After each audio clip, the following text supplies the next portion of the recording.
ഈ പ്രോഗ്രാം മുഴുവനായും ഓൺലൈനാണോ? തീർച്ചയായിട്ടും 100% ഓൺലൈനിലുള്ള പ്രോഗ്രാമാണ്. കാരണം ഒരു കുഞ്ഞിന്, ഇപ്പോൾ സ്കൂളിൽ പോകുന്ന ഒരു കുഞ്ഞിന് ഒരു ദിവസം മുഴുവൻ ഹെക്ടിക് ആയിരിക്കും. രാവിലെ എണീറ്റ് സ്കൂളിൽ പോകുന്ന തയ്യാറെടുത്ത് സ്കൂളിൽ പോയി തിരിച്ചു വന്ന് ട്യൂഷൻ അറ്റൻഡ് ചെയ്ത് പഠിക്കാനുള്ളത് പഠിച്ച് കളിക്കാനത് കളിച്ച് വരുമ്പോൾ അവർക്ക് കിട്ടുന്ന സമയം തുലവും തുച്ഛമാണ്.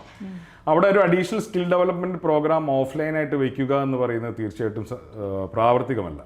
ഇവിടെ ഞങ്ങൾ ഓരോ 3 ദിവസം കൂടുമ്പോഴും 15 മിനിറ്റോ 20 മിനിറ്റോ കുഞ്ഞുങ്ങൾ സ്പെൻഡ് ചെയ്യാനാണ് പറയുന്നത്. അതായത് അവരുടെ സ്ക്രീൻ ടൈം, അവർ മൊബൈലിൽ ഗെയിം കാണുന്നതോ ഇൻസ്റ്റാഗ്രാം കാണുന്നതോ അല്ലെങ്കിൽ ഗെയിം കളിക്കുന്നതോ ആയിട്ടുള്ള സമയം അവർക്ക് വളരെ രസകരമായി ഇതിലേക്ക് സ്പെൻഡ് ചെയ്യാൻ സാധിച്ചു കഴിഞ്ഞാൽ, ഇനി അപ്പോൾ തന്നെ വേണമെന്നില്ല, എല്ലാ 3 ദിവസം കൂടുമ്പോൾ സ്പെൻഡ് ചെയ്യണമെന്ന് ചോദിച്ചാൽ അപ്പോൾ തന്നെ വേണമെന്നില്ല, ശനിയാഴ്ചകളിലോ ഞായറാഴ്ചകളിലോ തത്തുല്യമായ സമയം സ്പെൻഡ് ചെയ്താലും മതി.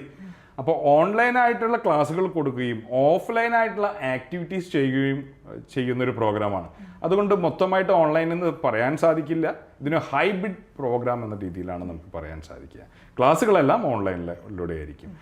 ഈ കുഞ്ഞുങ്ങൾക്ക് ഒരു ആഴ്ചയിൽ ഒരു ക്വിസോ ഡിബേറ്റോ ഉണ്ടാകും. അത് വളരെ രസകരമായിട്ടുള്ള വിഷയങ്ങളിലൂടെ ആയിരിക്കും കേട്ടോ. കാരണം നമുക്ക് ഏലിയൻസിനെ കുറിച്ച് സംസാരിക്കാം. ഈ ഭൂമിയിൽ കുറച്ചും കൂടെ അങ്ങോട്ട് ചിന്തിച്ചു കഴിഞ്ഞാൽ നമുക്ക് ഈ ഭൂമി എന്തിന് നിലനിൽക്കുന്നു, എന്തിന് ജീവൻ, എങ്ങനെ ജീവൻ വരുന്നു എന്നുള്ള കാര്യങ്ങളൊക്കെ കുഞ്ഞുങ്ങൾ സംസാരിക്കട്ടെ.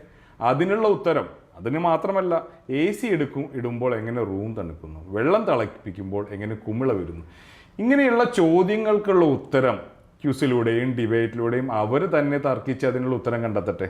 അവരെ സഹായിക്കാൻ ഞങ്ങളുടെ മെൻറ്റേഴ്സും സൈക്കോളജിസ്റ്റും സബ്ജക്ട് മാറ്റർ എക്സ്പെർട്ടും എല്ലാം ഉണ്ടായിരിക്കും. ഈ പ്രോഗ്രാമിലൂടെ മുന്നോട്ട് പോകുമ്പോൾ അവർക്ക് അറിവ് വർദ്ധിക്കും. അതുമാത്രം പോരാ, അവർക്ക് മുന്നിൽ വിജയിച്ച ആൾക്കാർ, അത് കലയിലാവട്ടെ, രാഷ്ട്രീയത്തിലാവട്ടെ, സാഹിത്യത്തിലാവട്ടെ, എല്ലാ മേഖലയിലാവട്ടെ, ജീവിച്ച ആൾക്കാരുടെ ഒരു പ്രോഗ്രാം, നിങ്ങളുടെ പ്രോഗ്രാമിൻ്റെ പേര് പോലെ തന്നെ ടേണിംഗ് പോയിൻ്റ് എന്നൊരു പ്രോഗ്രാം എല്ലാ മാസത്തിലും ഒരു തവണയുണ്ടായിരിക്കും. 1-2 മണിക്കൂർ ജീവിതത്തിൽ വിജയിച്ച ആളുകൾ നമ്മുടെ കുഞ്ഞുങ്ങളായിട്ട് സംവദിക്കും. എങ്ങനെ എനിക്ക് ജീവിതത്തിൽ വിജയിക്കാൻ സാധിച്ചു, എൻ്റെ മേഖലയിൽ എനിക്ക് എങ്ങനെ വിജയിക്കാൻ സാധിച്ചു, അതിൽ വന്ന പ്രതിസന്ധികൾ എന്തൊക്കെയാണ്, അതിന് ഞാൻ എങ്ങനെ തരണം ചെയ്തു. ജീവിതത്തിൽ നമുക്ക് ഒരു പക്ഷേ അടുത്ത് തന്നെ പല വാർത്തകളും കേട്ടു. വളരെ നിസ്സാര കാര്യങ്ങൾ കൊണ്ട് കുഞ്ഞുങ്ങൾ ജീവിതം അവസാനിപ്പിക്കുന്ന പല വാർത്തകളും, ഒരു പക്ഷേ കുട്ടികളുടെ ഇടയിലുള്ള സൂയിസൈഡൽ ടെൻഡൻസി ചെറിയ ചെറിയ നിസ്സാര കാര്യങ്ങൾ കൊണ്ടാണ്. അവർക്ക് ആരോടും തുറന്നു പറയാനില്ലാത്തതുകൊണ്ടാണ്. ഞങ്ങളുടെ സൈക്കോളജിസ്റ്റുകൾ, ഞങ്ങൾ സൈക്കോളജിസ്റ്റ് എന്നല്ല വിളിക്കുന്നത്, അതുപോലെ തന്നെ സ്റ്റുഡൻറ്റ് മെൻറ്റേഴ്സിനെ മെൻറ്റേഴ്സ് എന്നല്ല വിളിക്കുന്നത്, ഇവർ അവരുടെ കുഞ്ഞുങ്ങളുടെ ആൻറ്റിയും അങ്കിളുമാണ്. പ്രത്യേകിച്ചും 9 വയസ്സിനും 16 വയസ്സിനും ഇടയിലുള്ള കുട്ടികളാണ് ഞങ്ങൾ എടുക്കുന്നത്. അവിടെ ശരീരത്തിൻ്റെയും മനസ്സിൻ്റെയും വളർച്ച കാലഘട്ടമാണ്.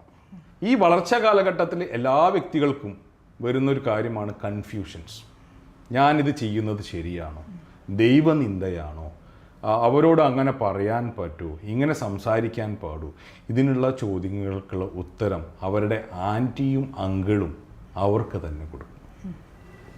അപ്പോൾ ഒരു കുഞ്ഞിൻ്റെ അടിസ്ഥാനപരമായിട്ടുള്ള അറിവ് വർദ്ധിപ്പിക്കുന്നതിനോടൊപ്പം ജീവിതത്തിലുള്ള കൺഫ്യൂഷൻസ് മാറുന്നതിനോടൊപ്പം തന്നെ ഇതുപോലുള്ള പ്രോഗ്രാംസിലൂടെ അവരുടെ കോൺഫിഡൻസും അതുപോലെ തന്നെ ജീവിതത്തിൽ വേണ്ട സ്കിൽസും വർദ്ധിപ്പിക്കാൻ സഹായിക്കും.